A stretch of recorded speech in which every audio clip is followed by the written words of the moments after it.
So a few months ago, I saw that a former hockey player had announced his debut novel and that it would release in September of this year. I, as a hockey fan, was super excited about this until I remembered a little something about hockey culture. I haven't been into hockey culture for too long. I'm not a lifelong fan or anything, but about 3 years ago, I had a boyfriend who introduced me to the Carolina Hurricanes, and I fell in love. The more I learned of their history and their amazing marketing team, the more I felt kind of proud of them. Not to mention my pride and joy, the illustrious number 24, Mr. Seth Jarvis himself. Regardless, I began enjoying the sport so much that I continued to watch games and stay in the loop with my favorite teams, even after our eventual breakup. And over the years, I've learned a little something. The National Hockey League has had to do some major damage control on the public relations front. The world of professional sports is a boys' club, really, and only recently has that been challenged with the rise in popularity of the WNBA. The trouble with spaces made for men by men is that eventually it kind of sort of turns into a Lord of the Flies situation. It's not very hospitable towards outsiders. And that left a couple key demographics out of their market: women and youths.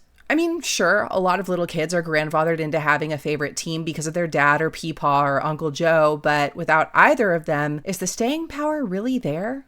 Not really. Not as much as the sports associations would like for it to. And with declining birth rates, who's left to really take up the proverbial mantle anyway? So, in order to catch the eyes of new young fans and new woman fans, the teams have all had to manage their marketing strategies a little bit better. And that includes cleaning up their acts a bit. No longer could they simply ignore or sweep bigotry accusations under the rug. They had to start doing something about it. And there's no better example than the case of this a-hole, Sean. Sean Avery, a former Rangers player, boo, is the epitome of toxic sports machismo. Not only was his hockey career littered with messiness, being passed between 5 different teams over the span of only 12 years, he was also such a bad sport that the NHL had to add a rule to the game because of his antics. The aptly named Avery rule prohibits players from standing and flailing around in front of the goalie with their back to the ice in an attempt to block their vision. If you want to mess with the guy's line of sight, you gotta face the play. But it doesn't end there. Not only was he a bad sport on the ice, he was a bit of a piss baby off the ice too, going so far as to call his ex-girlfriend Alicia Cuthbert sloppy seconds after entering a relationship with an opposing team's player. Thankfully, the Dallas Stars, who he was playing for at the time, fired his ass after that. Listen, I'm not a Texas fan, not in any capacity, but I will gladly make an exception for the Stars. But if you think that's as bad as it gets, oh no, it gets much worse. In 2022, his then wife, Hillary Rhoda, filed for divorce after 7 years of marriage, alleging emotional abuse against her, physical abuse against their son, and stalking. She claimed it was so bad that she needed to file a restraining order, which the courts granted. According to her, Avery would try to blame his abhorrent behavior on his addiction to narcotics. Eye roll. Needless to say, I don't trust this guy's ability to write a romance novel in any capacity. And if I'm being completely honest, I have a feeling he isn't writing much of it. I'm sure his not-so ghostwriter Leslie Cohen is doing most of that heavy lifting. But that doesn't change anything for me. I cannot conscientiously allow myself to read, review, or promote the works of someone like that. At least knowingly, right? So I won't. What I will do instead, though, is read and review the book that started it all, the novel behind all of this hockey romance hype, Icebreaker by Hannah Grace. Okay, I'm not sure if Icebreaker is actually the book that kicked off the current trend of hockey romance, but I do know it's one of the most popular, so that's why I chose it. Before I get too far, though, please don't forget to like and subscribe. It means a lot, and I will be forever grateful. Now that e-groveling is out of the way, let's hit the ice. Just like the book in my last video, the author gives us a fun little playlist in the front of the book. Unlike the book in my last video, this one doesn't have a Spotify QR link code thing, whatever those are called. So it's a bit more inaccessible, and I find that kind of annoying. I mean, what don't I find annoying, right? The way I see it, if you want people to take your playlist seriously, maybe don't leave it up to them to do the labor of putting your playlist together manually. But of course, that's assuming the author even cares about people listening to it. I know I would, though, because I'm such a huge vibes girly. So naturally, that means everyone else must also care about this thing. Editing B's here. It looks like later editions of this book do actually have a Spotify QR code thingy. My edition did not, though. So that's what I was talking about. So I guess that makes the criticism void, except for my edition. Cool. Anyway. Oh boy. We open up with a classic example of why writers need to show, not tell.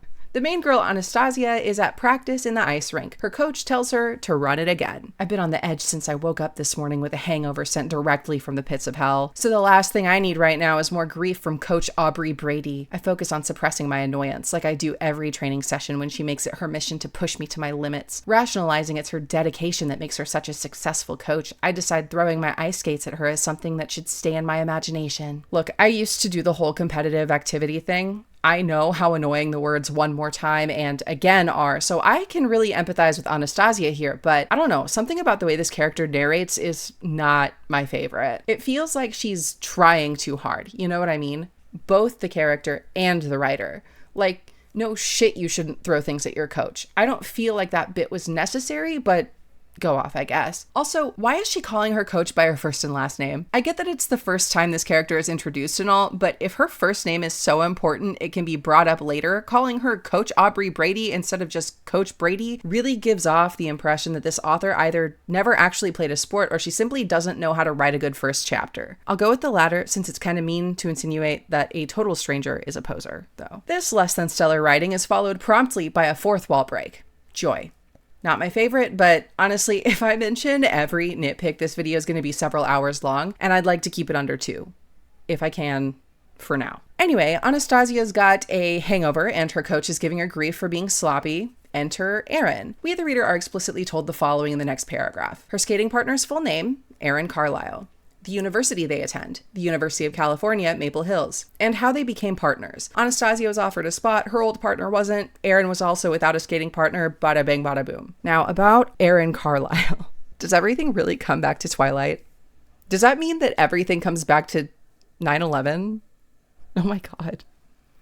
There is no reason all of this information needs to be vomited at us on the first page. It's not even a full page because of the chapter header. Damn. I really got to get over it, the whole telling not showing thing. There are places where I believe it can be appropriate and even effective, but it's just one of my biggest pet peeves when reading. Have you ever watched a movie where everything was explained to you about who the characters were and how they felt about whatever was going on through their conversations? Like, not revealed or anything, not implied, just straight up explained. It's annoying. It treats the audience like they're stupid, and I don't respect that. That's how reading this makes me feel. We are graced with more info dumping about where the coach is from. Phillipsburg, Montana, by the way, in case it becomes more important later. I'm not confident it does, but crazier things have happened. We learn she's a decorated veteran ice skater, and she moves so gracefully across the ice, even though she's old or something, and she would have gone pro if it wasn't for the baby. God, even fictional women can't get away from the scourge of giving up their dreams for raising a family. We're even told how long ago this all went down. 25 years ago, for those curious. Is this annoying y'all yet?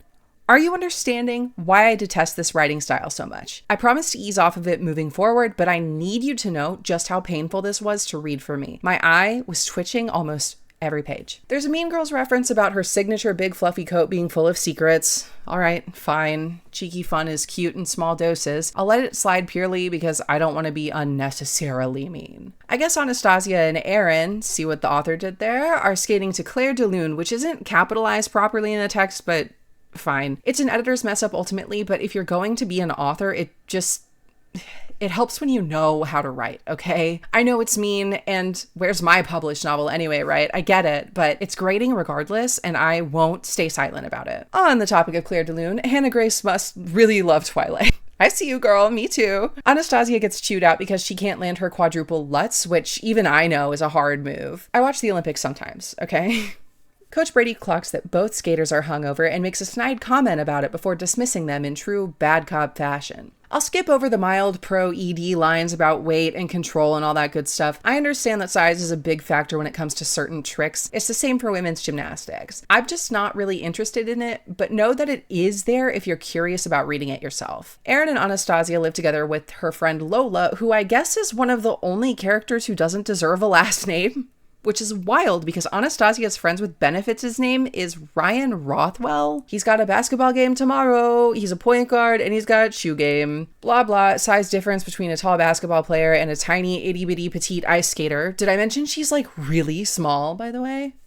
whatever. The two a-holes, as I'll be calling the two a-holes, as I'll be calling the skating duo, arrive home, and Lola's mad about a woman named Olivia Abbott getting the lead in whatever production for the third consecutive time. There's also an inappropriate use of who's here. Fun little English lesson for y'all. When it's possessive, there is not an apostrophe. I know it's different and confusing and scary, but the line actually reads, "Who is D-word is Olivia Abbott sucking to get the lead role." Do you see how that doesn't make fucking sense? Whose, W-H-O-S-E, is the possessive. H-O-W apostrophe S is who is. It's a contraction. You know how it's with an apostrophe is a contraction, but without it is the possessive? Same deal. I'm disappointed, honestly, all around. At the author, the publisher, the editors, all of them. Hey, by the way, publishers, if you need a copy editor, let me know. Ryan wants to come over. The roommates make themselves scarce by going to a party that the basketball team's hosting while the two lovers get the condo to themselves. All right, I've been dragging this novel through the dirt already. I don't think my criticisms are unreasonable, though. However, I do feel kind of bad for it, so I want to come up for some air for a second and mention something I am enjoying. The dialogue and the interactions between the characters is really fun. As much as the alliterative names and whatnot annoy the piss out of me, the way they're characterized is great. The first, 5 pages dragged for me because of all the exposition and whatnot, but once the characters were introduced and interacting with each other, it was really fun and I was having a great time reading it. Chapter 2 shifts perspectives to Nathan, our male love interest. He's woken up next to Kitty Vincent, a blonde trust fund brat with a Rolex and a knack for making men feel small or something. And apparently she's the only wannabe wag Nate didn't want to sleep with despite hooking up with all of her friends. Again, the narration is introducing tons of first name, last names as if they're important to the story whatsoever. It bugs me. Maybe I'm not wired to think of people that way, but I kind of doubt it. If I'm thinking of somebody, I just associate them with their first names, even acquaintances. This whole ordeal of giving every speck of dust a first and last name in this novel is just exhausting. And I have a feeling that this author is going to run out of good names fairly early on, leading to more and more ridiculous and stupid names in the later parts of the book. That's not something I'm looking forward to. Maybe we'll run into a Mike Michelson, the sound check guy for a karaoke bar, or Neil Shaquille, a fourth string bench warmer on the basketball team. That's the risk you run with putting too much of your creative effort into the most asinine things. I hope I'll end up being wrong, but I'm not entirely confident. Nate's chapter has a lot more cursing, which I'm not morally opposed to by any means, but I think it's a pretty cheap way to oppose the two main characters. I get it. Anastasia's a pristine and proper ice skater. Nate's a rough and tumble hockey player. It tracks, but it's one of those moments where the dichotomy is too obvious. The fruit is too low for me, but hey, low fruit gets picked first, and that's why Hannah's published, and I'm not. I did laugh, though, reading butt-ass naked. It's just so vulgar, but it's not even offensive. You know what I mean? Low stakes vulgarity is honestly my favorite. I could go into how the idiom is entirely incorrect, how it's actually buck naked like a male deer, and I guess I kind of already am doing that by even mentioning how I could, but stick with me here. I have a point. Even though the proper expression is the latter, I'm not so far gone that I can't understand the way language evolves over time. Butt naked is simply the more colloquially accepted phrase today, and that in itself is significant. Anyway, Nate's pissed at himself for falling back into the same patterns he said he would swear off this year. Apparently this new year, new me attitude didn't even last a month. I can't believe I'm doing this, but here we are. 3 weeks doesn't sound like a long time, but when it comes to breaking toxic cycles, that's nothing to sneeze at. I know this guy's a fictional character with predetermined flaws that the author intentionally gives him, but I don't know. I'm passionate about shame. Sue me. Okay? There's something about the desire to change in itself that I find admirable. So go Nate. I'm Team Nate.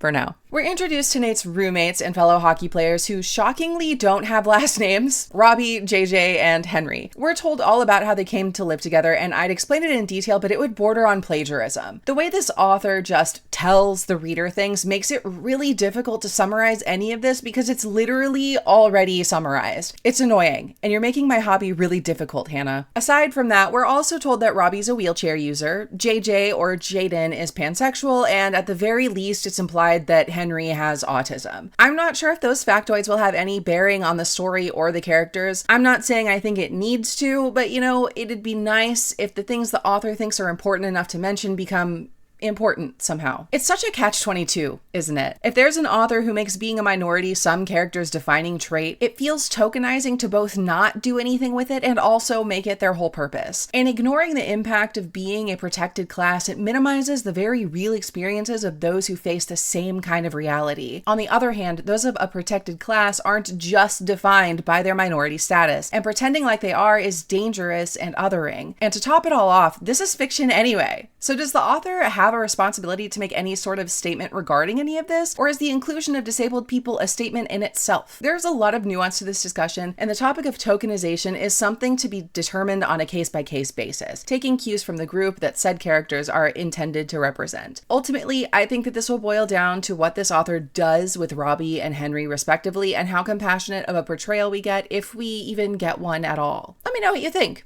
So, how did good old Nate get here, you ask?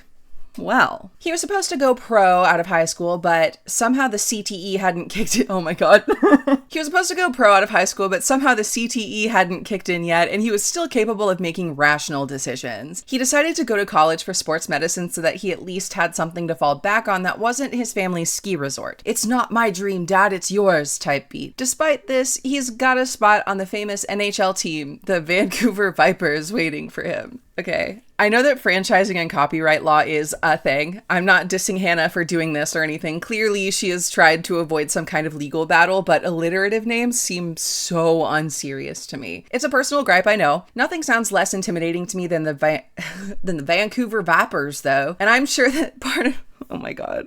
I need to redo that. Nothing sounds less intimidating to me than the Vancouver Vipers, though. And I'm sure that part of it has nothing to do with the fact that it's a Canadian team. Oh, reboot that. Editing these again. I wanted to double check on the Vancouver Viper thing before I put this out, and it looks like the Vancouver Vipers are a team in the Premier Hockey League, which is not the NHL. It's completely different, but it is a real team, I believe. And if not, there are lots of other hockey teams called the Vancouver Vipers, but I can't really tell what sort of associations they're with.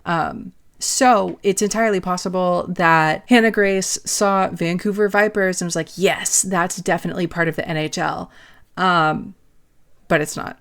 Vancouver Vipers are kind of like a small time team. No offense. Nothing wrong with being a small time team, but like they're not the big leagues that Hannah Grace is trying to make them out to be, and I think a little bit of extra research could have done her well there, and that seems to be a very common thread throughout this whole thing. You'll see. It doesn't take long for my concern about copyright infringement to be entirely unfounded, because why is Duncan mentioned by name on the same page the Canucks weren't? This is the second book I've reviewed, by the way, where Dunkin' Donuts is mentioned. Is there some kind of reuse clause in their terms and conditions somewhere? You can use their name in your writing, but only if you use the Dunkin' app. Like, what's going on here? I'll look into it one day, I will. I just really don't feel like poring over legal documents at the moment, and I hope you'll all understand. Anyway, Nate's contemplating a sprinkle-laden pre-practice donut when he learns through the team group chat that they're all supposed to meet in the awards room instead of the rink, which is not good. Someone's messed up, someone's getting in trouble, they all assume it's for partying the night before, but it turns out that's not the case. Someone's decided to pull a prank.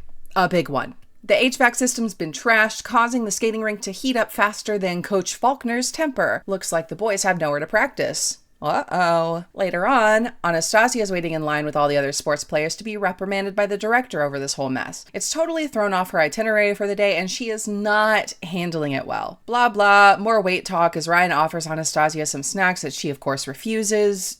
Jeez. Is this whole song and dance really necessary? I mean, I guess you can look at it as a manifestation of just how type A Anastasia is and how serious she is about her sport, but I'm already over this, I can't gain even a single ounce BS, and we're only 25 pages in. Anastasia having a meticulously outlined schedule is proof enough that she is a perfectionist. Give it a fucking rest already. Director Skinner goes on a long tirade about decorum and whatnot for nearly half an hour before dismissing all the athletes except for the skaters and hockey players. Surprise! They have to share the one unmelted arena until the other can be fixed. Anastasia freaks out, naturally. Aaron's mad at her for some reason. Completely unrelated to the sharing the ice thing, by the way. I'm assuming he's either jealous of her boy toy Ryan or angry that she ate a cookie. And if it's the latter, Fuck you. Before Miss Skates-a-Lot can leave, Nate approaches her, offering a preemptive truce by promising that he will do whatever it takes to ensure that sharing the rink goes smoothly. Anastasia isn't impressed by this 6'4" hockey captain and his dastardly good looks, because of course she is. He invites her standoffish ass to that night's party, which she refuses because of the director's threats to bench any misbehaving miscreants. Aaron shows up and tosses a weirdly possessive arm around her shoulder, which Anastasia hates, of course. It gives people the impression that they're dating and,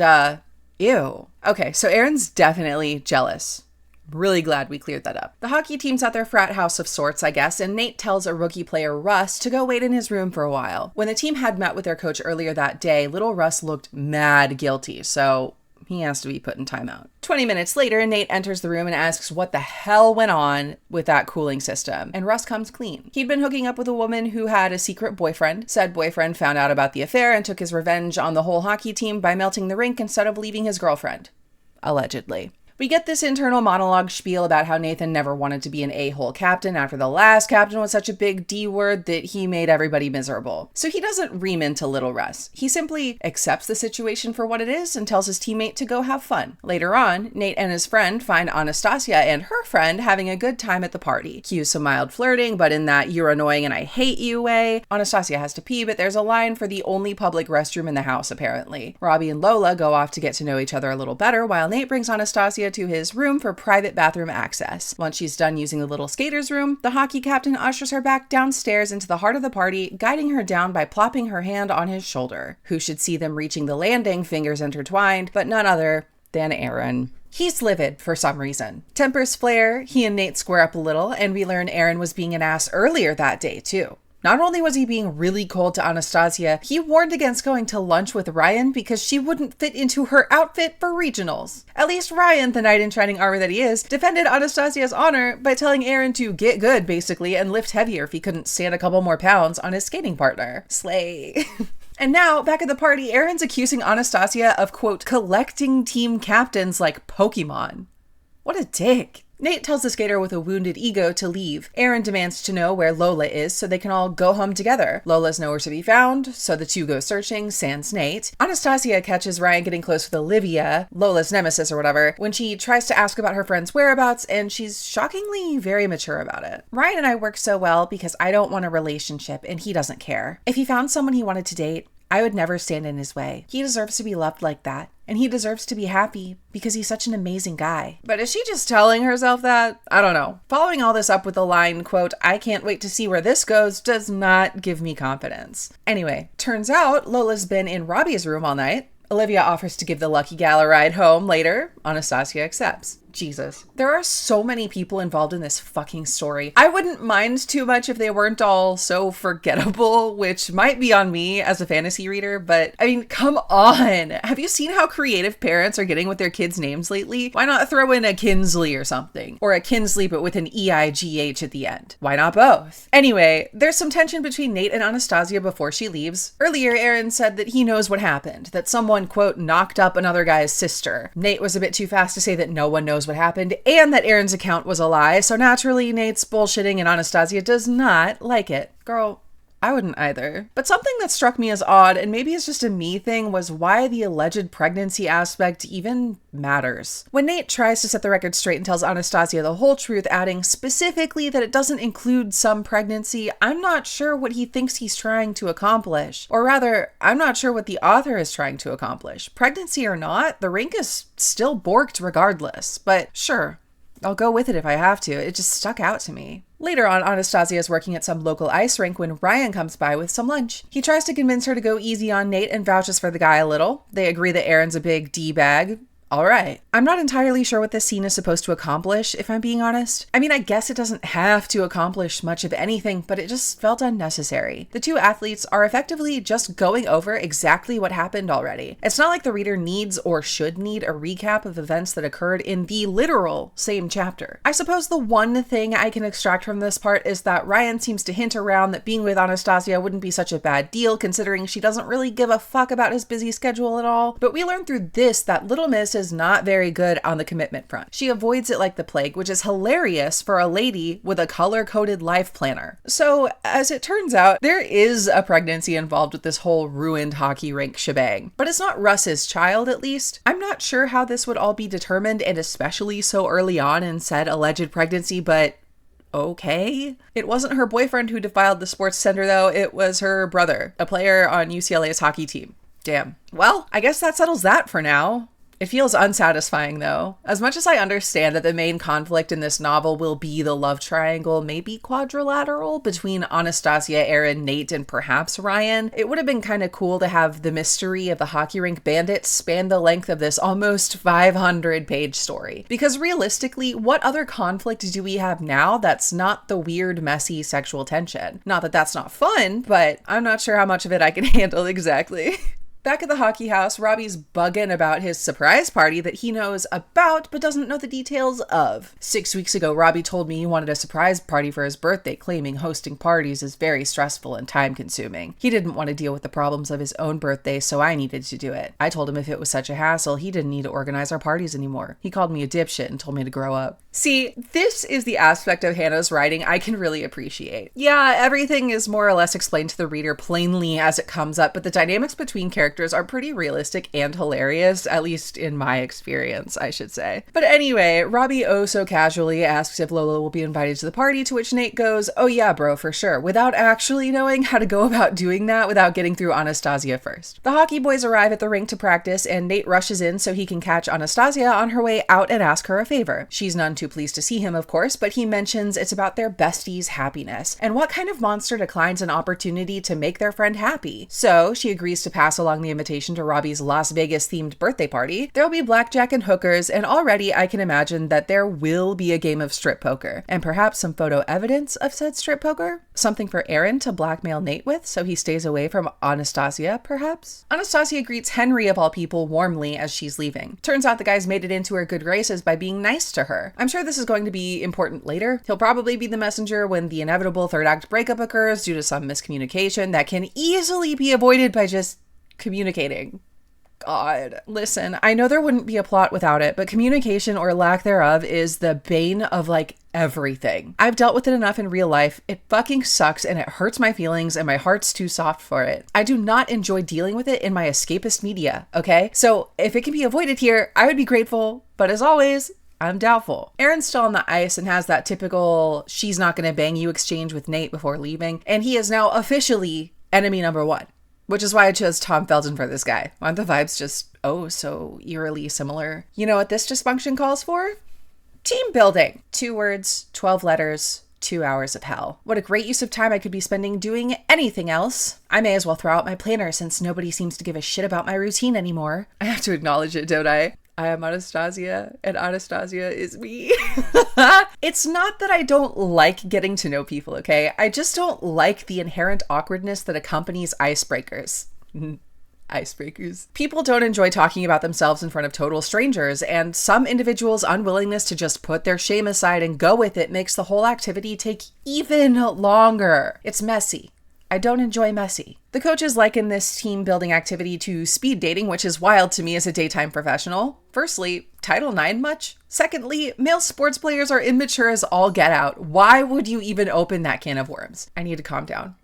It's just a book, but still. Apparently, Aaron's been really nice to Anastasia lately, and this seems to coincide with the fact that Ryan hasn't been coming around as often now that he's got Olivia on the brain. So we see where this is all going, right? Anastasia doesn't, it would seem, but that cluelessness is what gives us conflict, and without conflict, there would be no book.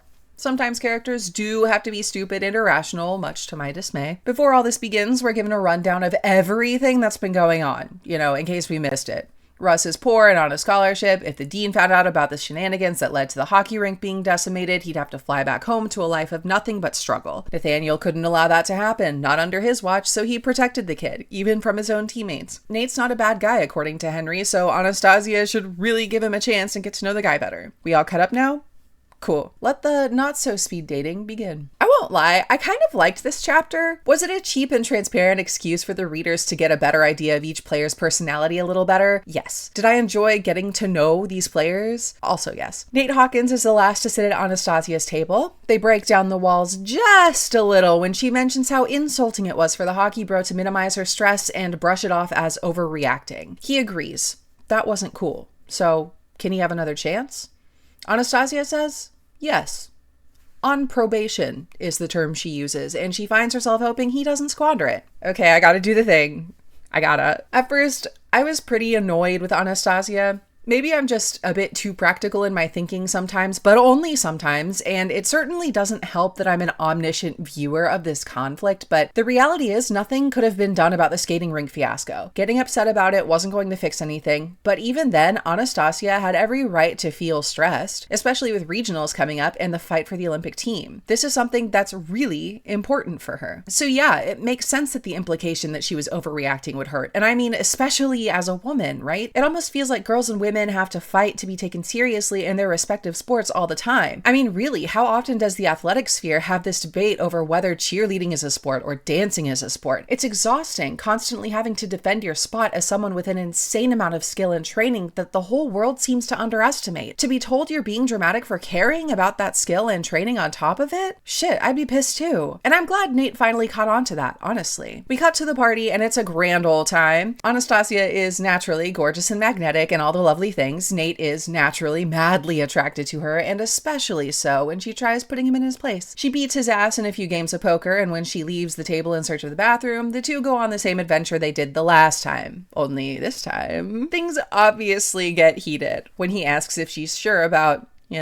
running around the bases more or less, Anastasia makes a snide remark about needing a pen and paper, to which Nate's like, I don't joke about consent, which is simultaneously attractive but also pretty grim when you think about it. The culture surrounding intimacy and consent is not great. So the fact that it's become so prevalent of an issue that it needs to be explicit in like every romance novel mostly makes me sad. That being said, I mean, it's still hot, so score. So once that's done, Anastasia bolts, I guess, for some reason, and avoids Nate for the next week. The next time they see each other is on a video call. Lola comes into her bedroom with Ryan there, by the way. They're no longer screwing, but somehow sleeping in the same bed. Poor Olivia. But hey, it's California. They're probably more sex positive than I am, but if I'm personally dating somebody, I'd prefer if they didn't cuddle up with an old fling. Anyway, Lola comes bearing gifts for both herself and Anastasia. They have to open the boxes on video. Who's on the other side, you ask? Great question. Robbie, JJ, and Nate, who doesn't look super jazzed about Robbie being there. No. Who doesn't look super jazzed about Ryan being there shirtless and everything. Called him Robbie. God damn it.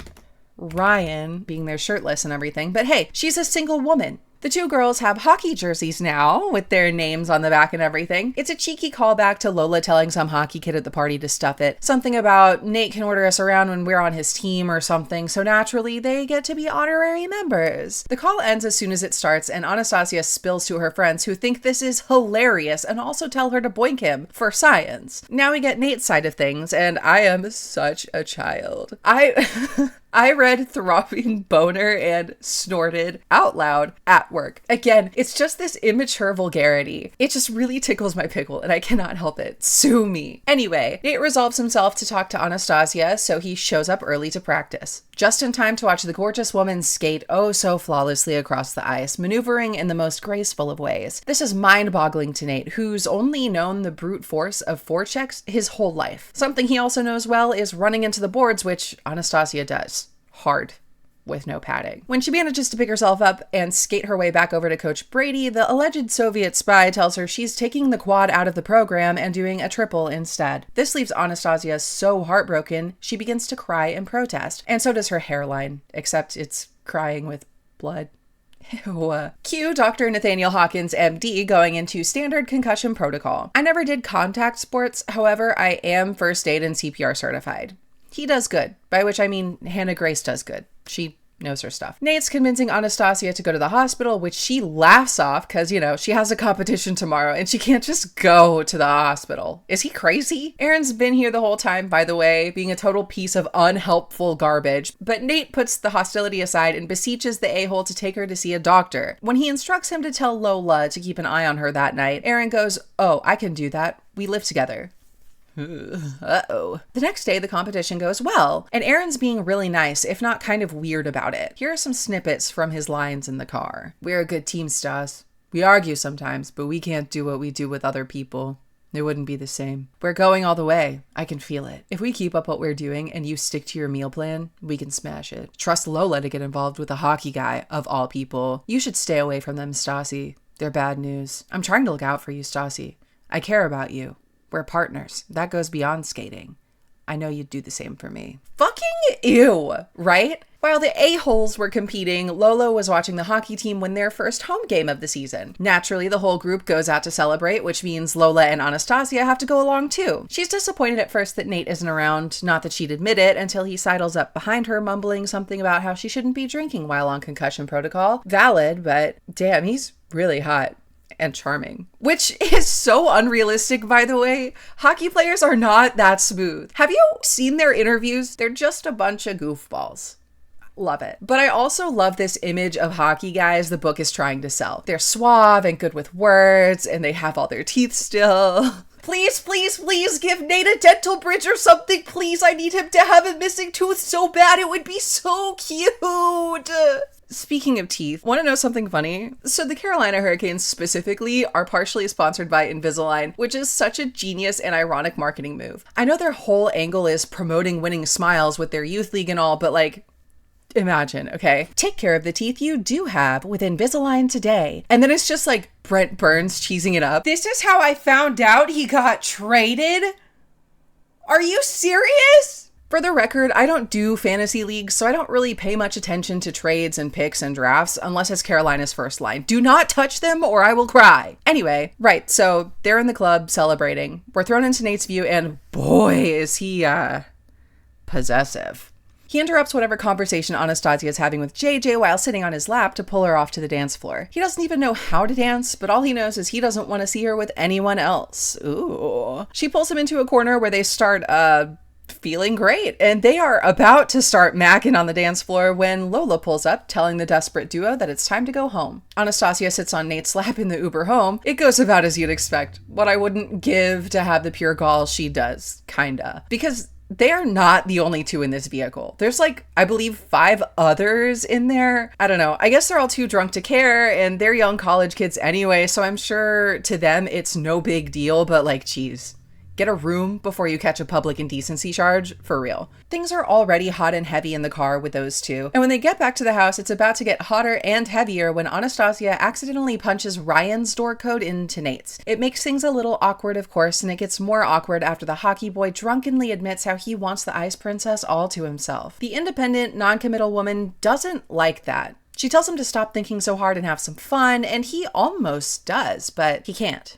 It's that promise he made to himself. No more hookups. Plus, he likes her. He wants her to like him too. Not just when she's pissed drunk, but when she's sober as well. This hurts her feelings, as rejection does. The temperature cools, she declines the cuddles, and slips off into the night after Nate falls asleep. It's the morning after, and apparently she did not go home. She went to Henry's room. Nate barges in, kind of assuming the worst, but also kind of not. I mean, it's Henry. He finds his teammate on an air mattress at the foot of the bed. Good boy. The awkward kid with the curls scrambles out of the room, and Nate and Anastasia have a talk. She reaffirms that it's all cool. He can withdraw consent at any time. We still need this explained to us because the world freaking sucks, I guess, but she did feel rejected and she never handled rejection well. Me too, girl. Me too. She explains that she's not on the market. She's not interested in being on the market, that is, and all his talk about keeping her to himself scared her. And that's precisely where we differ. I'm not made for casual. Never was, never will be. With that heart-to-heart out of the way, we're pushed forward in time a bit to a hockey practice that's definitely taking too long and cutting into the figure skaters' time. Nate sees the a-holes arguing on the sidelines. What are the sidelines called in hockey anyway? Because it's not the bench. Anyway, now he sees her, now he doesn't.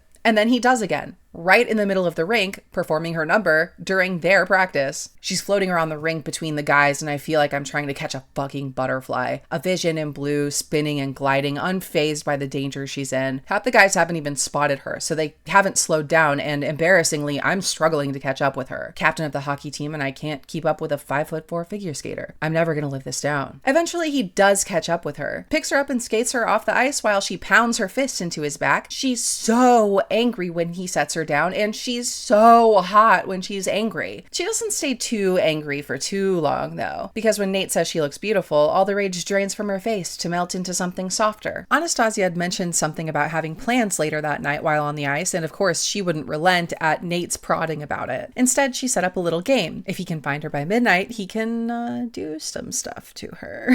Well, she doesn't like to lose, and so she teamed up with JJ to throw a surprise party at the hockey house while Nate was out on the prowl for his prize. With less than 10 minutes left, they FaceTime, and Anastasia reveals that she's been in his room the whole time. He arrives just a little bit after the clock strikes 12, and Anastasia begins to make her way to him when Summer, a woman Nate's wanted to bed for a while but won't let him, slinks her way up to him, whispers some sweet nothing into his ear, and lets him lead her upstairs. Oh, Anastasia is feeling hot with jealousy. All of his buddies are confused beyond belief. They can't even offer her an explanation. They're just as mind-boggled as she is. Summer returns to the party shortly after, looking pristine. Anastasia makes her way to Nate's room and finds him sitting on his bed with a shit-eating grin on his stupid, perfect face. He explains that Summer had needed some feminine hygiene products. There's a brief tension, a very brief tension, before the two are going at it, and, yeah. Afterwards, Nate goes into Henry's room to get, quote, girl shit, shampoo, conditioner, soap, etc., and finds the guy making out with a woman named Daisy. I like that name. Feels like I haven't complained in a while.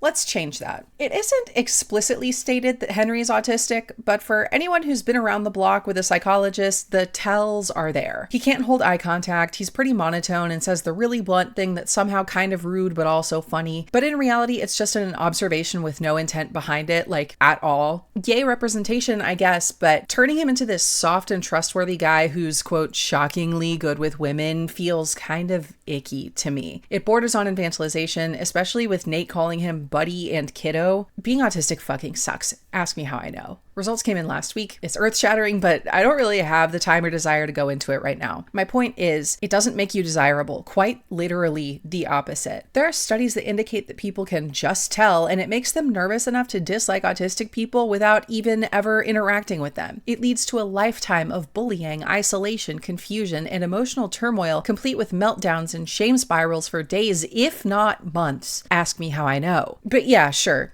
Tism Riz or fucking whatever. Anyway, Nate takes Anastasia to her job at Simone's skating rink and picks her up. He'd tried that morning to schedule a time to see her again, but no dice except for Thursday. It just so happens they both need Halloween costumes. How weird. On the way back to her place, Nate pries a little into the whole planner thing. Anastasia explains that her adoptive parents, she's adopted by the way, were so stinking proud of her as a kid for being such an advanced skater. When talks of being an Olympian started circulating at the impressionable age of 9, it kicked her latent anxiety into overdrive. She became obsessive, perfectionistic, all that great stuff. So her therapist had her start a planner so that she could keep things straight and make intentional time for herself to unwind. Nate's a big old sweetheart about it, honestly. I love them. Unfortunately, the giddiness doesn't last for long because Aaron's on a tear once Anastasia enters the apartment. The turtleneck she'd been wearing to hide some hickeys had slouched a little, and Aaron's pissed about it. He calls her cheap, says he won't skate with her at the next competition, makes a snide comment about Ryan Rothwell before Lola trips up and mentions hockey. Aaron stomps off like a little boy and sulks for the next 5 days, not that Anastasia is complaining much. Later on in the week, she's studying with Henry, who's playing wingman for Nate. I'm nearly finished with my assignment when I hear Henry's pencil knock against the library table we're working at. You know Nathan wouldn't abandon you, right? Huh?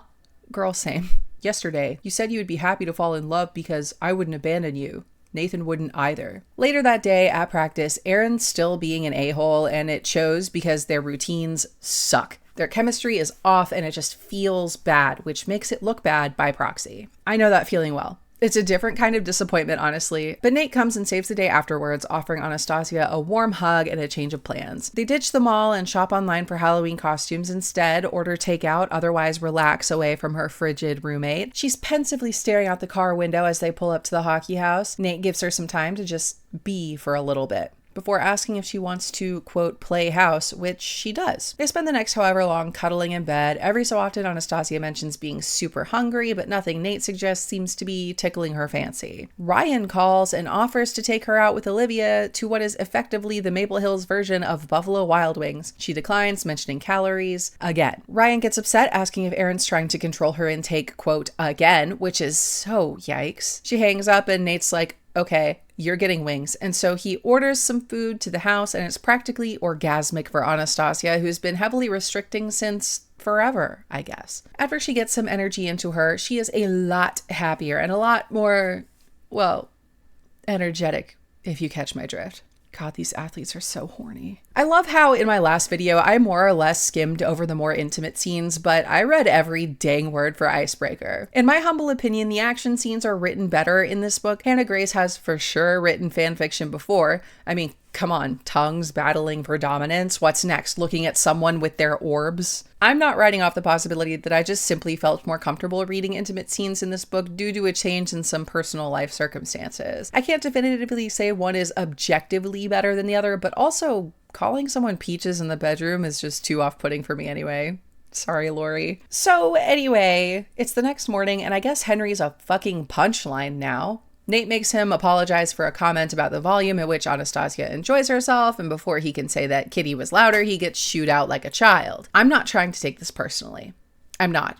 The joke gets old really quickly, though. Listen to this. I love him, Nathan. Like, it's becoming a problem. I just want to squish him. I don't want him to think I got him in trouble. He's very lovable. He kissed the tip of my nose gently, momentarily distracting me. But if he doesn't learn, he will upset someone one day properly. I worry about how he will get on when we've all graduated, so I have to teach him. All right, this isn't okay, actually, and this is what I was talking about earlier. I mean, shit, not to mention that Hannah made JJ the pansexual guy a huge flirt. There's nothing inherently wrong with doing that or anything, but pairing it with this portrayal of apparent neurodivergence is not giving me the impression that this author actually respects minorities or even sees them as more than quirky little characters. This is borderline insulting. This should have been taken out. I am honestly beyond disappointed right now. And the disappointment doesn't stop there, because it's at this moment I realize that we're approaching surprise pregnancy territory. I'm not against it on principle or anything, but I do think it's a cheap way to undermine an otherwise strong woman's character arc in a world where it's an unfortunate reality that happens entirely too often. Anastasia mentions liking the whole disappointed dad vibe he's giving off, to which Nate's like, OMG, don't play because I will put a baby in you. Okay, it's kind of hot, but Anastasia gets up to take her birth control immediately after that, and now I'm like 85% sure she'll end up pregnant just in time to decide to quit the Olympic team she will qualify for. I'm eager to be proven wrong, but I don't know. If we're leading into harmful stereotypes, I'll just claim that it's my autism superpower of pattern recognition or whatever other buzzwords are being thrown around these days. This sucks. Well, it's Halloween now, and the hockey boys are dressed up as minions. Side note, I think minions are adorable. Fight me. Nate's Gru, and Robbie's the professor what's-his-face.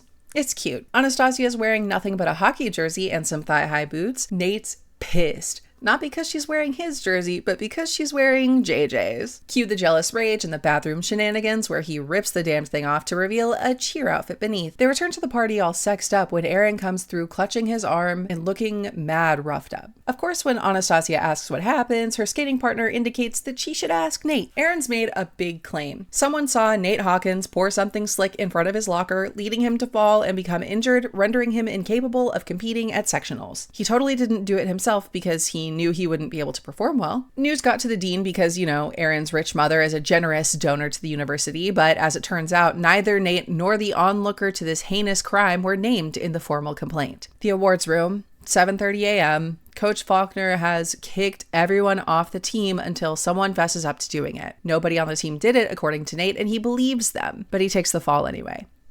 Pun kind of intended. Nate faces the music and accepts his punishment. He can't skate until Aaron can, which is wild to me because hello, lawsuit? I know it's fiction and we do have some plausible deniability here. Coach Faulkner doesn't seem to believe Nate did it either, but alas, what proof is there to the contrary? After this, Nate makes his way to Anastasia's place with his self-driving car. This motherfucker has a Tesla, doesn't he? Anyway, he manages to get into the exclusive building, and when he gets to the apartment, Aaron answers the door looking just a little too pleased. He tells Nate where to find Anastasia's room. When he enters, he finds her sobbing into Ryan's chest. She tells him to get out and all that wonderful stuff. Nate weakly tries to defend himself before the migraine that's been boiling beneath the surface kicks into full gear. Ryan helps him sit down, but Anastasia comes to his side all protective-like. There is no way he's driving home. Cut to some time later, and Anastasia is preparing for a long-distance therapy appointment. She misses her home in Seattle, like majorly. We learn that she feels guilty because she's been avoiding her parents. As much as she loves them and as much as she understands that they only want the best for her, she feels pressured to do well in her sport. Otherwise, she'd somehow disappoint them or let them down,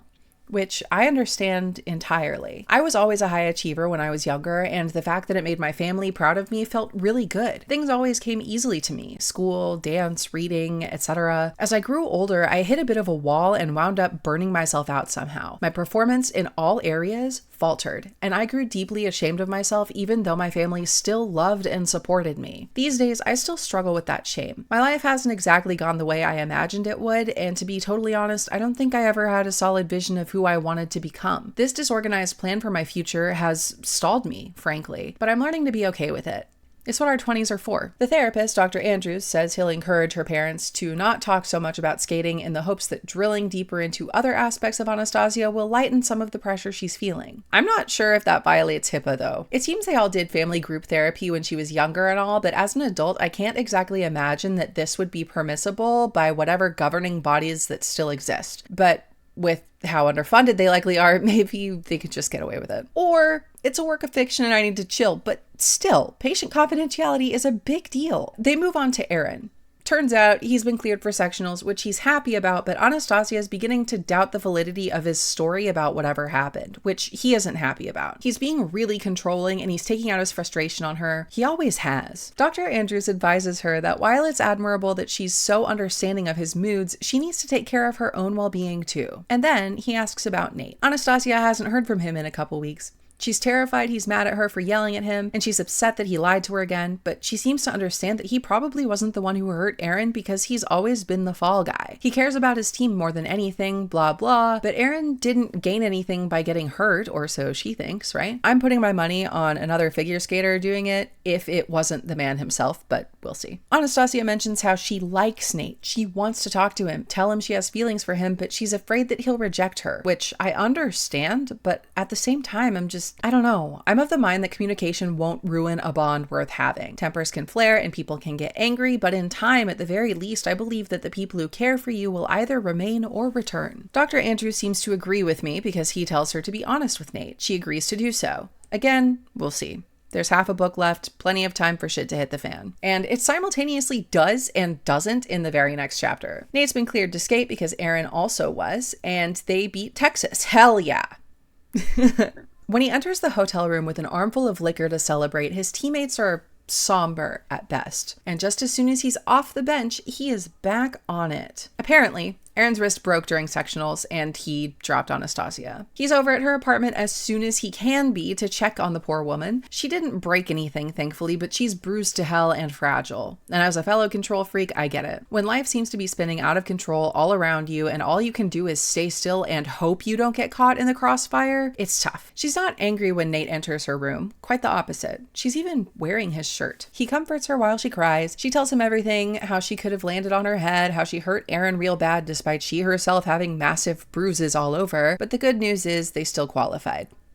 Barely. How will they handle regionals? Who fucking knows? Anyway, they play house again and Nate takes care of her, washing her hair and being nice and all that lovely stuff. It's kind of sweet, honestly, getting a chaste-ish shower scene full of comfort and care after like 200 pages of pure sexual frustration. Anastasia's at the bar on Monday afternoon because she's banned herself from crying and Aaron's out for 8 weeks. I'm sure Dr. Andrews would be so proud. Blah, blah. Drunk men try hitting on her. Russ comes to the rescue and they slink off to a nearby cafe where he asks Nate to come get his girl, more or less. And Nate pulls up in a Tesla. The writer confirms it here by using the fucking company's name right in the text. This is what I was talking about earlier, and this certainly confirmed to me that all of this fucking representation is nothing more than diversity points for this author. How are you going to try and represent queer, disabled, and neurodivergent people in your narrative while also repping a fascistic eugenicist with a penchant for white supremacy? This makes me sick, honestly. And I'm actually sad I didn't buy this book secondhand. I feel disgusted with myself, honestly, for supporting the author directly. If I'd have known it would have come to this, I wouldn't have fucking bothered. I know what you might be thinking, Bees, it's not that serious. She probably wrote it before Elon went crazy.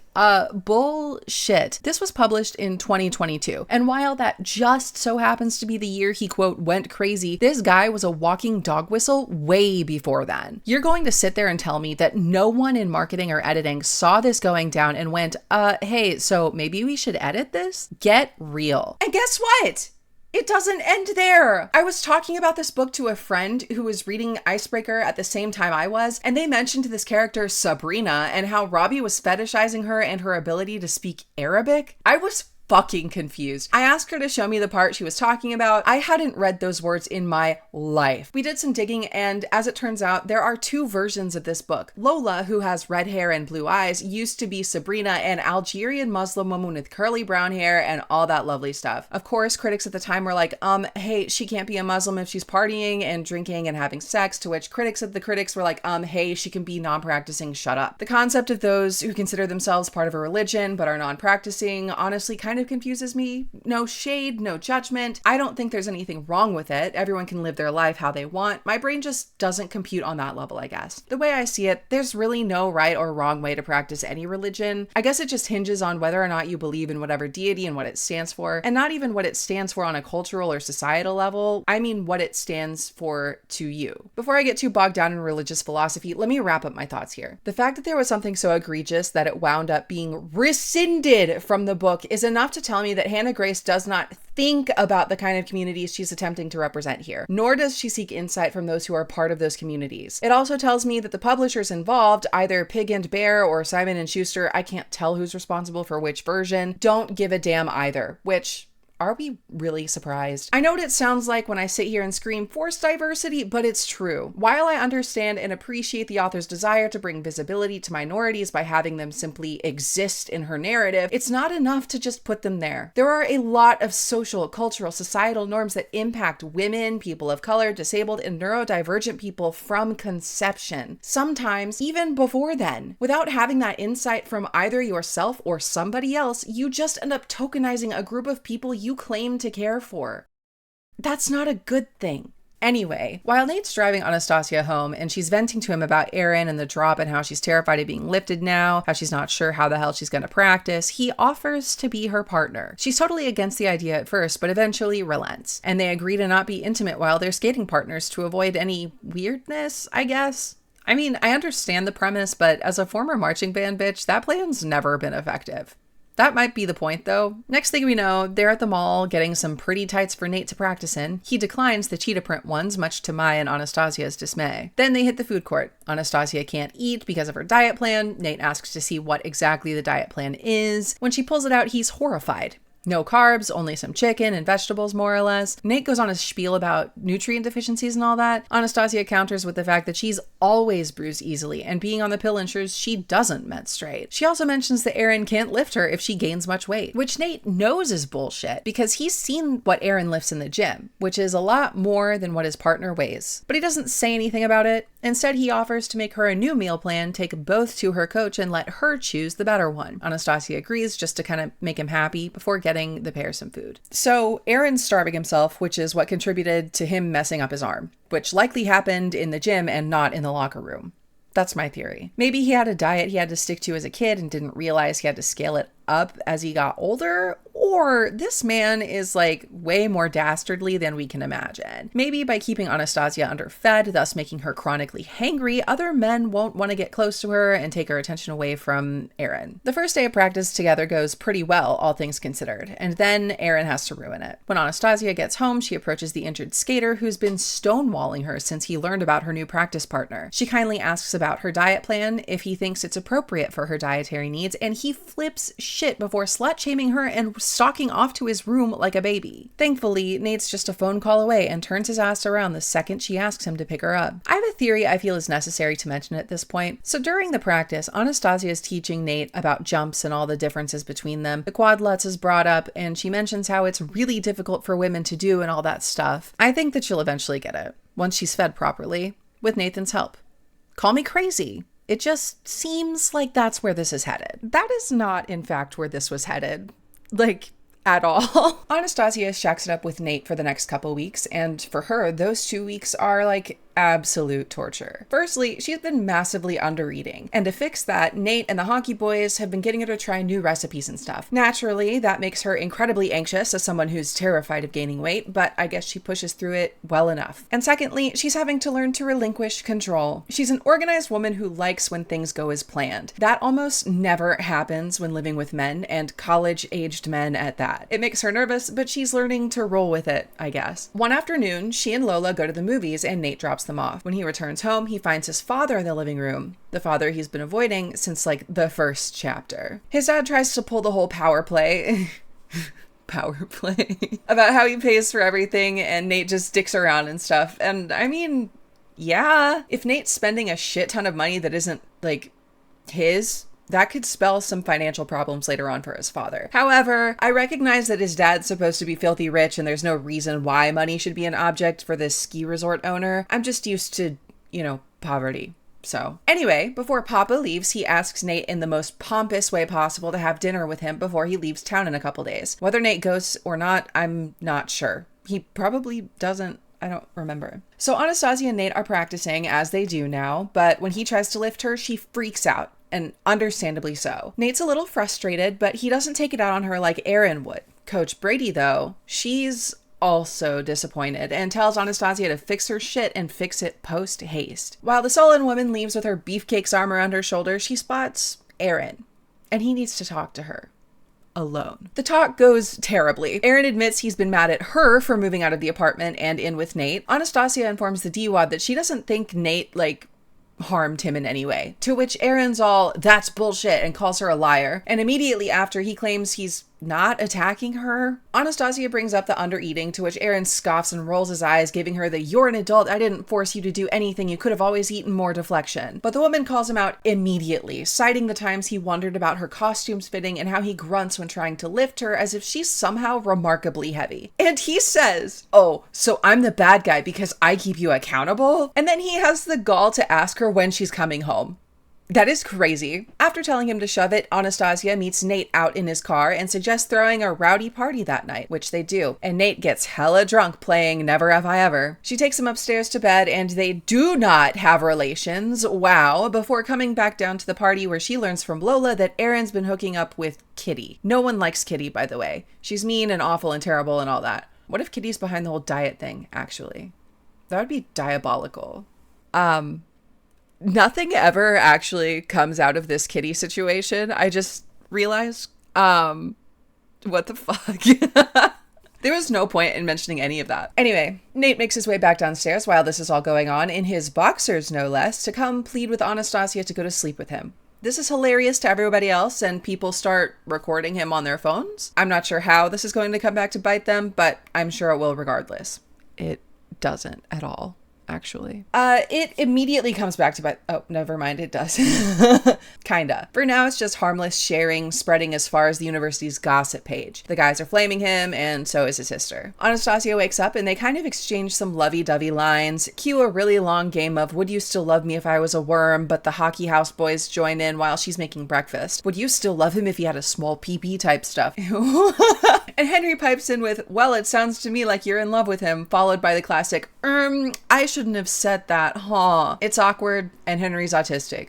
Again. Later that day, they're headed to the university's pool to practice the lifts they've been having difficulty with. Falling into chlorinated water is a lot less scary than falling onto rock-solid ice with knife shoes whizzing by. Of course, when Nate had asked Lola to pack a swimsuit for her friend, she picked the most racy one. Fun stuff, but hey, no funny business, which I am greatly appreciating at this point. They practice the lifts in the water. Anastasia's scared, a bit apprehensive, but she gets them down eventually, and she feels good about it. It's almost Christmas time, and the hockey boys are decorating for a party. Nate arrives home after an away game dressed in his suit. God, I love a man in a suit. And cries a little when he sees an airline ticket for Seattle on Anastasia's laptop screen. He's the one who suggested seeing her parents for Christmas, but she's nervous.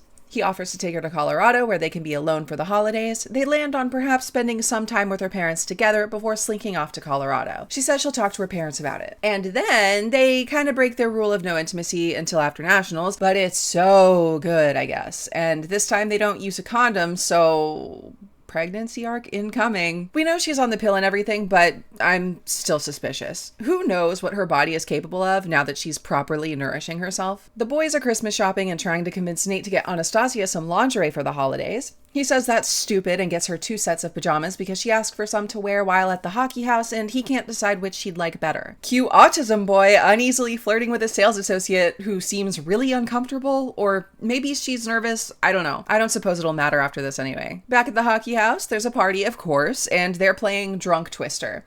Anastasia's butt is in Henry's face, blah, blah, blah, cool. Later on, though, Nate sees Ryan approach his girl, all drunk and touchy. Turns out he and Olivia split and he's feeling vulnerable. Nate, not wanting to be an interloper, watches this happen while his blood pressure skyrockets. Once Anastasia can pull herself away from Ryan, she jaunts over to Nate asking why he didn't save her. Blah, blah, blah. She says she told Ryan that they're together. She hopes it's okay. It is, for now. In before, Nate believes this makes them exclusive while Anastasia was only saying stuff to get Ryan off of her, making her words mean a lot more to the boy than she intended, causing the third act breakup. You know, I really should get to finishing my own book because I feel like my idea was a lot better than how this one ended. A little later, all the hockey boys are outside and Anastasia is curled up on Nate's lap. She's half asleep when a fight breaks out inside. He tells her to stay where she is, but of course she's not gonna do that. When she manages to push through the crowd of people, she sees Henry, some guy, Bobby, and Nathaniel himself being pulled off of other guys. Nate just so happens to have had his hand around Aaron's throat. All the guests file out and Robbie's furious, of course. Anastasia too. She starts tearing into Nate about all this when Henry speaks up. Nate wasn't the one who hurt Aaron, it was him. He mentioned something about, quote, the things Aaron says about her behind her back, and when she presses further, no one really answers. Nate brings her some water before saying they should go upstairs. It isn't a request. They sleep off their aggression, and the next morning they kind of more or less have makeup sex with a sprinkle of BDSM, but I don't really want to go into that. When all is said and done, though, they more or less agree to be exclusive. So much for my theory earlier, and Anastasia says she's ready to hear whatever crap Aaron's been spewing. And so it all comes out, and when I tell you,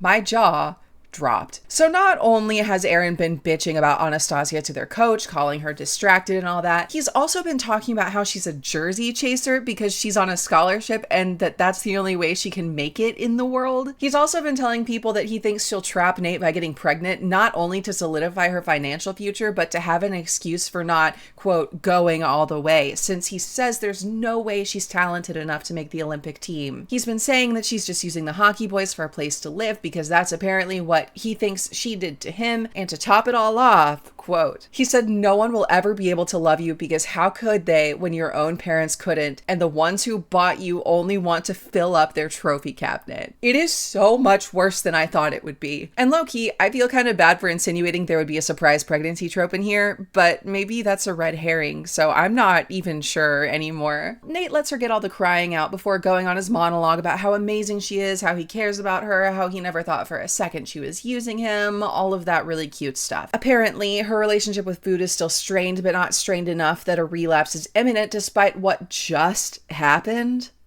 I don't know. Well, it's time to meet the family. Anastasia brings Nate to Washington, and this reformed player is nervous, but it goes well. Her parents are super welcoming and kind, and when the topic of skating comes up, Anastasia sets her little boundary, and they're more than happy to stick to it.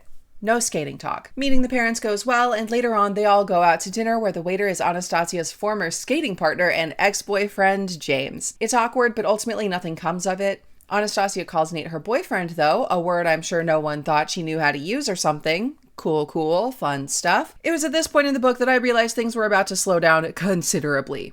This thing had over 100 pages left. I was not looking forward to it, but I made myself a promise to review this book in its entirety, and so I will. I'm immediately proven right. The next chapter is just a big, long recap, more or less, about the rest of the two lovers' time in Seattle. We're told that Anastasia opened up to her mom about what was going on with Aaron, which horrified her, by the way. Nate and Dad bonded over hockey. Anastasia gave Nate a tour of the city, all of that fun stuff. And now they're in Colorado in Nate's dad's mansion. It's really, really big and really, really pristine in that cold feeling, lack of happy emotions way.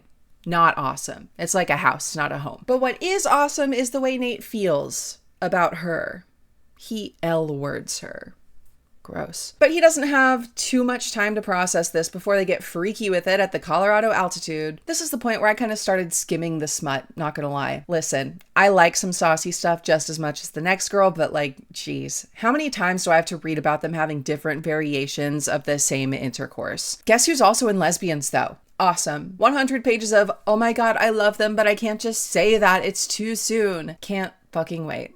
The lovely couple spend more time together, and after Nate teaches Anastasia how to play some hockey on a frozen lake in the backyard, they're snuggled up inside talking about some sweet mushy stuff. We learn more about Nate's father and how he's a total jackass, worried more about his ski resort's reputation and his own comfort than anything else. He cheated on his dying wife, refused to help Robbie and his parents after his accident at the family ski resort, that kind of thing. And it has to get weird for some reason. When Nate drunkenly mentions, quote, their supposed future kids having a better father than his own, Anastasia can't stop herself from saying, I want to adopt. I always wanted to anyway, but pushing out your big-ass baby would absolutely wreck my vagina. Like, totally destroy it. Ew. Look, I'm not here to be all puritanical or anything. If a woman wants to maintain her body, that's all cool and stuff, but the notion of preserving a sex organ purely for sexual use is alarming, frankly, and super uncomfortable for me. Some people don't want to put their bodies through pregnancy. That's all well and good, but a body is more than its parts. You know what I mean?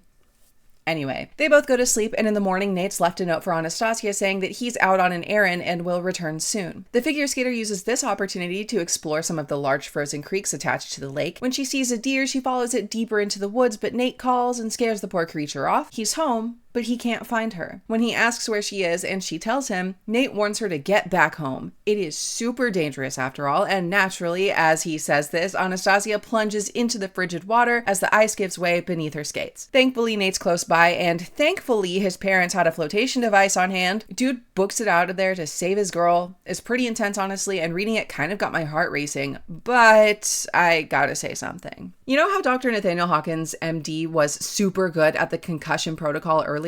Well, he's ass at CPR. When Anastasia is out of the water, skin and lips blue and unbreathing, he performs mouth-to-mouth, which has technically not been protocol for years, 2008 to be exact. Although that came after a study regarding bystander attitudes toward the practice and isn't rooted in efficacy at all to my knowledge. In fact, the guidelines only seem to change to accommodate those who feel uncomfortable giving mouth-to-mouth altogether.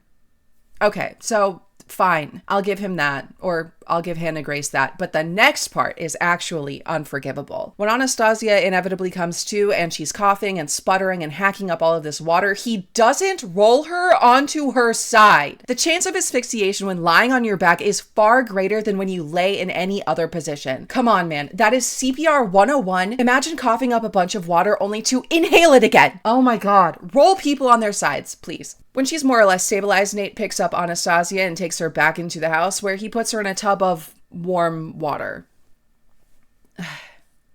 That's like kind of the opposite of what you're supposed to do when somebody's hypothermic. I can tell Hannah did some amount of research, considering she used terms like warm water and focusing the center of her body, but realistically, a tub of water is not the best way to warm someone up. The CDC recommends heated blankets and warm compresses for the neck and groin areas rather than a bath. Admittedly, that is way more of a nitpick, I guess, but I don't know. First aid is kind of important to me, and I know it's not like the author is out here giving tips or anything. It just kind of helps to make sure you're doing the right thing when dealing with this kind of stuff in writing. And who knows? I learned that the author is from the UK during this whole script, so maybe the guidelines she's familiar with are different, but regardless, just don't keep a drowned person on their back, okay? Anyway, he's got her standing in the shower with warmish water, and he helps her take her clothes off before taking off his own and stepping in to help him get her temperature back up with his own body. He's holding her and all that, and that's when she says she loves him and he loves her too, and it's a touching moment. He takes her to the hospital, where Anastasia is looked over and given the all clear to go home, but Nate insists on checking her in like the hospital is some kind of hotel. Like, even with his really nice credit card or whatever, that's just not how the US healthcare system works. I'm sorry. I don't want to be a total bummer about it or anything, but like, damn, if there is no medical necessity, they literally will not let you check in, even if it's a sweet gesture and all that. They return home and Anastasia gets all the lovely, lovely spa treatments. Nate loves her. They love each other. Cool. They eventually exchange Christmas gifts, and they're very, very touching. Nate gives Anastasia those 2 sets of pajamas and an iPad to do therapy and daily planning with, Anastasia gifts Nathan those animal print leggings and herself in a hockey jersey with Nate's last name on the back. Yeehaw. Literally. But before anyone can save any horses, if you know what I mean, who should turn up but none other than Nate's little sister? Sasha informs the pair that her winter break at some tropical coast quickly turned into a body conditioning camp thanks to Daddy Dearest, and she threw enough of a fit to convince the man to go home to Colorado early. Of course, he can't be asked to stick around long enough to even meet Anastasia. That pleasure will have to be reserved for lunch at some restaurant somewhere. Ian Hawkins is an intimidating man, but I can't be convinced he's bad. Selfish, yeah. Pragmatic to a disgustingly inhumane degree, sure, but I don't know, it's so weird. One moment he's making his own daughter feel small for ordering a chicken burger instead of a salad because of the competition, and the next he's berating one of Nate's old flings who happens to be a server because she didn't even look at or acknowledge Anastasia, who he even goes so far as to call family. And if that complicated characterization was intentional by the author, kudos. I really do love a complicated villain. And I don't know, as a girly with Venus and Capricorn, I really respect the notion of doing what you have to do to protect your family, even if it's not the most moral idea. Within reason, okay? Within reason. Trying to hide away after Robbie's accident, not cool. Buying and modifying a house to accommodate Robbie in his college years, kinda based. It's complicated. I like complicated. Anyway, Anastasia makes a statement challenging Nate's dad about the burger salad fiasco, and he doesn't yell or try to challenge her or anything. He simply lets it be. Maybe he's not happy about it, but who knows? Maybe he can see her passion and respect her for it because she reminds him of his dead wife or whatever cliche thing that matches the situation. That's exactly what happens. He says as much in the very next chapter. This is why I love writing up the script as I'm reading the book. Not only can I keep track of my snide predictions, I can see just how quickly they pay off. And this one was so immediate that it made me giggle, honestly. Authors have a really hard time being opaque sometimes. Anyway, Nate and Dad have a small heart-to-heart where the boy realizes that his father's like a human and stuff, and is capable of feeling guilt and making mistakes and blah blah blah. Cool beans. There's like a fourth wall break of sorts when we learn Anastasia's reading a smutty book on the plane ride home. Teehee, it's funny, I suppose. I can see the humor in it and all, don't get me wrong, I just don't find it funny. Or maybe I would have found it funny if the author hadn't felt the need to bring autism into it. Anastasia is reading, quote, a reverse Pretty Woman retelling where the female main character is autistic and hires a sex worker to teach her how to be better in bed, which, I don't know, in itself doesn't feel super great to read. But then Hannah Grace has to tack onto it by making Anastasia mention how the main character is, quote, so funny and cute. Like, shut up. Even before I knew I was autistic my whole fucking life, I've been almost solely reduced to those two things. Infantilizing isn't exactly the word I would use for it, but it's just exhausting. Reductive, maybe? All I'll say is, if you're going to aim for representation points and all that, it helps to like not lean into the stereotypes. Whatever. Anyway, back at Maple Hills, Anastasia drops the big bomb. Erin's cleared to skate again, and she wants to move back into the apartment. This sends Nate reeling, of course. He feels lots of different ways. Mainly scared that the distance, both physical and time-wise, will cause their relationship to regress, if not totally end it altogether. He says some harsh things about being a Thursday night hookup and more or less being a slave to the planner. Hurts Anastasia's feelings in the process, naturally, but ultimately they both go to bed after having an honest adult conversation. He buys her guilt flowers the next day, which I'm not saying is a surefire way to apologize to your partner, but it never hurts. Anastasia goes to meet with Erin and Coach Brady, where the skating pair hardly reconcile. We learn that he was acting out because his father knocked up a woman his son's age, and his mother finally decided she was done with him, and apparently he had no one to talk to about it with Anastasia being off at the hockey house. He tries to bait her into professional couples counseling, more or less, but Anastasia sees through the ruse. Yeah, weaponizing therapy like that is wild to me. Wild. At least she recognizes it though and tells him nothing more than she'll think about it. She's mentally and emotionally exhausted when she returns to the hockey house, Nate waiting for her with pink peonies in hand. She kind of blows him off a little with a "can we talk later, I need girl time," and goes off to have some girl time, which she severely regrets the next day. Big ol' hangover city. Yikes. But Nate's there to take care of her while she pukes and pukes and pukes. They kind of talk about the Erin thing again, and Nate reaffirms that he doesn't trust the guy. Trust me.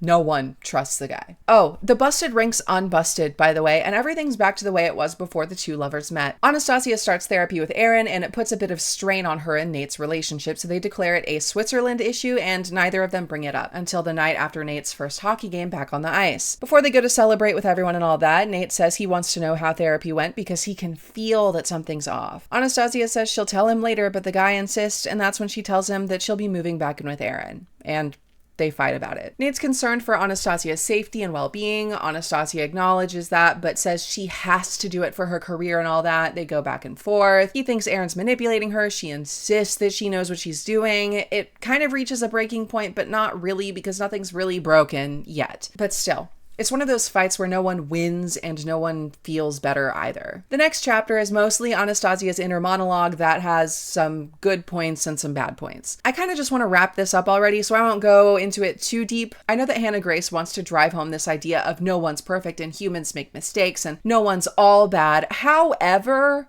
trying to paint Aaron in that light isn't effective, at all. This guy isn't necessarily evil, no. However, he has done enough intentional harm, keyword intentional, throughout the course of this book that it is reasonable to choose to not forgive or work with him. And you'd think that an over-therapized character would realize this, but then again, I also understand the importance of winning to her, so It all comes to a head, though, when the a-holes are practicing and Aaron's doing that thing where he grunts when he lifts Anastasia. She calls him on it, he deflects and leaves, she stays and skates some more. Later that day, or the next day or something, who knows. Nate's teammates more or less tear him a new one for sulking and not actually listening to Anastasia, which makes him realize how unfair and egotistical he was being. And so later that night, when the two are out on a date, he apologizes and a repair is made. The next chapter is yet another smut fest, which is fine, but what isn't fine is the yet another fourth wall break. And this one's just super bad because it's just annoying at this point. Nate Hawkins is wearing gray sweatpants because he's, quote, a man who was most definitely written by a woman. Can we fucking not? Not only is the gray sweatpants thing so overdone, it's just so objectifying. How does someone not feel completely icky treating men the same way they treat women? The same borderline predatory way over a piece of fucking clothing. And it isn't the men written by women thing supposed to be about the female gaze anyway? The female gaze isn't something that has much to do with animalistic sensual desire. It's about the vibes. Gray sweatpants equals I can see your big peepee isn't the female gaze. Female gaze is fucking like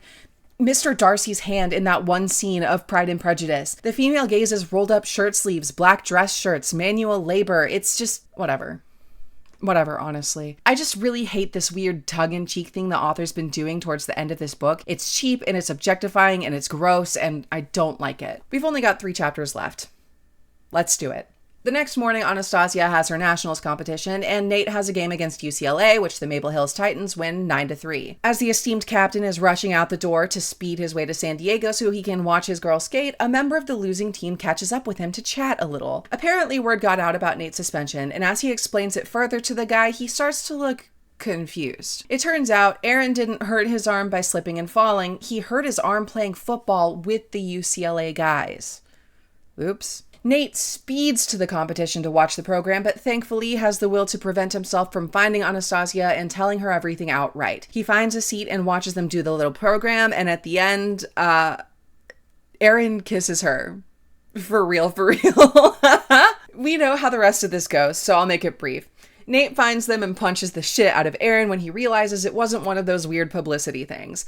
Anastasia decides this was the last straw, and despite her perfect performance, tells Coach Brady that she's withdrawing from the competition and going solo. Aaron has a meltdown, claiming it was just what the people wanted, calls her a bitch, says she's not good enough to go pro, she's too old, whatever. Nate takes her home to grab some stuff so she can hole up in the hockey house while she decides what to do about the Aaron thing. But it seems like everyone else has beat her to it. Everyone's there, sans Aaron, of course, packing up her and Lola's belongings. They're moving into the hockey house until further notice because, screw that Aaron guy. Director Skinner mysteriously wants to meet with Nate one day and informs him that somebody came clean about the Aaron situation. It's been cleared from his record and the AA hole has transferred to UCLA. After this, he meets with Coach Faulkner, who asks about his replacement as captain, to which he answers that it should be Henry because he's, quote, so calm. When he returns to the apartment, Anastasia and JJ are cooking up some food for the whole gang to bond over, and Nate affirms that she's his favorite, even if she had crab hands. 2 years later, Anastasia's in her therapist's office in Seattle, and she's therapying for two. Yes, the now pregnant Anastasia Allen is a gold medal Olympian married to a Stanley Cup winning professional hockey player. The baby likes hot Cheetos, charging her phone, and lying. I was a bit surprised, honestly. I was expecting a surprise pregnancy trope and thought I wasn't actually getting one until knowing he was transferring to Seattle at the end of the season. Nate promised me after the Olympics in February we could get a golden retriever. What neither of us planned for when we decided to become dog parents was my pre-Olympic debut anxiety causing me to vomit up my contraceptive pill. And there it is. I'm hardly ever wrong. At least Hannah Grace did Anastasia the courtesy of making her a mom after she achieved her life's goal. Anyway, it's perfect domestic bliss, and Anastasia's parents are like house sitting or something while the parents-to-be go on their baby moon in Cabo, where Nate takes her to dinner and proposes. Oh, so they weren't actually married yet. What a nice way to wrap this all up in a pretty bow. And now it's time to rip it open. So I'm conflicted about this book, and I mean mad conflicted. I try very hard to avoid taking my own minor personal gripes and weighting them too heavily when I review a book, like for example, the CPR thing. I think there's a difference between preference and just bad writing. But at the same time, there are some things I don't feel comfortable ignoring, because nothing we consume exists in a vacuum, you know? I'll start with the good though.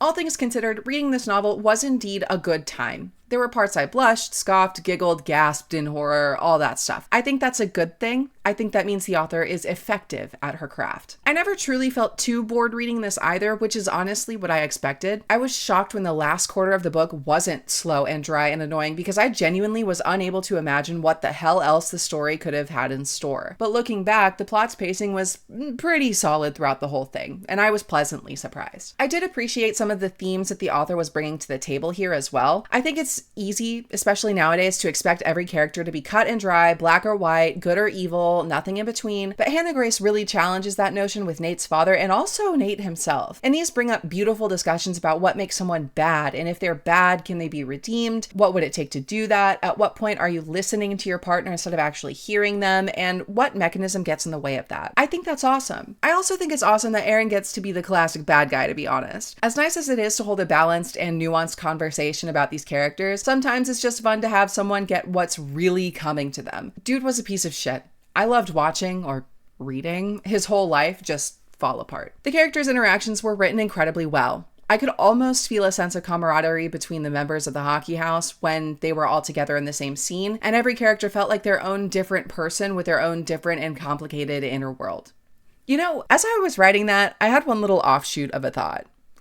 Where the hell did Ryan and Olivia go? I mean, I know it would track that Olivia would more or less be out of the picture once she and Ryan stopped seeing each other, but she and Lola couldn't have had a friendship outside of that. And Ryan, as an athlete and a parent, good guy himself, couldn't even continue being friends with Anastasia to just simply watch her follow her dreams, and vice versa. It's weird, actually, the more I think about it, just whooshing away characters like that. And it indicates to me, at least, that there were too many characters in this damn book. Over time, at least for me, it got easier to differentiate between everyone, but I'm not gonna lie, I still can't tell you who Bobby is, and he shows up a few times near the end. Having this full roster of characters is just a lot. And when their names are so similar, it makes it even worse. When Anastasia is shortened to Stas or Stasi and Sasha, Nate's sister, is also in the room, it can get confusing if you're not paying attention. And I know I pay more attention to my books than the average person, so if I struggled, oh fuck. I didn't really enjoy being lore dumped onto in the first few chapters either. I never enjoy it, honestly. I know that it kind of has to happen to a certain degree, but I don't know. There was too much. It honestly feels less jolting when I'm just placed into the story as if I already know what's going on, because then I can trust that things will be pieced together along the way. Not only does doing it that way just kind of sweep me up in the action of the story, it kind of carries me along like I'm floating in a lazy river, just chillaxing and enjoying my day, as opposed to getting doused with a bucket of ice water.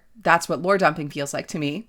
It shocks the system. I don't really like being shocked. Not like that, anyway. And of course, there's the elephant in the room. I've already more or less explained my stance on this quite thoroughly, I might add, but I just want to briefly stick it here just for conclusion's sake. The tokenism is bad, and it's off the charts. I don't want to pull the earlier edition of this novel into it because technically it wasn't in the book I did read, but the insensitive representation of Lola did also exist before this. The fact that it made its way past editors and beta readers the first time actually astounds me. I can't just let that go. And it's not like fixing Lola fixed all of the other insensitive representations of queer and autistic people either. Making JJ the pansexual a total horn dog isn't a very good look. Making Henry the autist some awkward kiddo who's just so sensitive and easy to talk to isn't much better. And topping it all off with Nathaniel driving a Tesla is kind of the worst look of them all. Again, this is why editors and sensitivity readers are so important to publishing. It's really annoying when an author tries to show their allyship for minorities for nothing more than ass pats. Your allyship means nothing when you are doing dumb stuff like this. I'm sorry. This book is going to get a 3 out of 5 from me. It could have been higher if the tokenism was not so disgustingly apparent, honestly. Without all of that, it would have been 4+ territory, and I'm not joking. I'm serious when it comes to the care and representation of minorities, and I don't like how it was handled in the slightest here. It made the whole read less enjoyable than it would have otherwise been had the diversity been nixed completely, and I think that that's really telling. Anyway, that was Icebreaker. Thank you so much for sticking around. Be sure to leave your thoughts in the comments. Every bit of engagement helps. I'd love to see what you all thought about it. And as always, don't forget to like and subscribe because I had the time of my life and that kind of rhymed. Sure. I'll see you next time.